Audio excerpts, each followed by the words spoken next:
waxaan rabaa inaan uga gudbo qodobka la yiraahdo xurriyatul qawlka oo aan wada ognahay culayska ka jira runtii idin kuma amaanayo laakiin aniga waxaan aaminsanahay meediyaha dowlad dhiska Soomaaliya wuxuu ka yahay qaybta koowaad wiilka askariga ee qoraga wata ee dagaalamaya ee naftiisa ogolaaday iyo wariyaha warka tabinaya labaduba qaran dhiskan muhiim u yihiin waxayna u bareeraan khatar aan siyaasigu u bareerin haddii loo xiro marka hadal uu yiri dartiis ra'yi uu yiri dartiis oo waliba markaa fiiriso wixii ama waa xaqiiqo ama xaqiiqo u dhow yihiin oo ay ku filantay in la warkaala maxaa aragtay la hubiyo waxa la sheegay run miya ma soo been hadalkaas wuxuu ii hogaaminayaa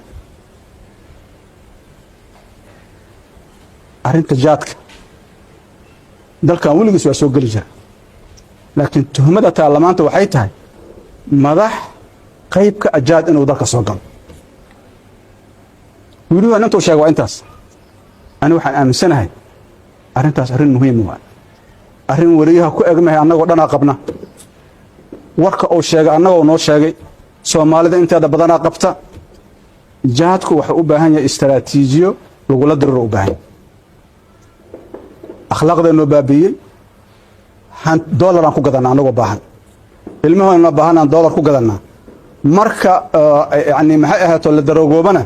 qof shaqo qabta ma jiro isaga hadda wuxuu sheegay ciidamada kaliya xafiisyada dawladda ma laga shaqeeyaa laga ma shaqeeyo uma ekin dad raba inay ka kabtaan xaalad adag oo ay ku jiraan uma ekin dad mas'uuliyad is saaraya qofku inuu marna jaad cuno marna jaad raadiyo marna jiifo korma wax qabana marka xafiisyada dawladda isweydiiya inteeda saacadood laga shaqeeyaa waxaan rabaa inaan uga gudbo corruptionka waxyaabaha dawladnimada Soomaaliya dumiyay ama qabiil ha noqdo ama saaxiib ha noqdo ama hanti ummadooda la boobay ha noqdo ayuu kow ka yahay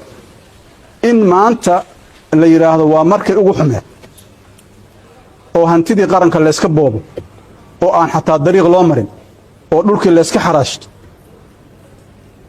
xageena geynaysaa meel ayna geynaysaa lama arko waxayna geynaysaa inaan dib u laabano بالعكس waxayna geynaysaa dib una u laabano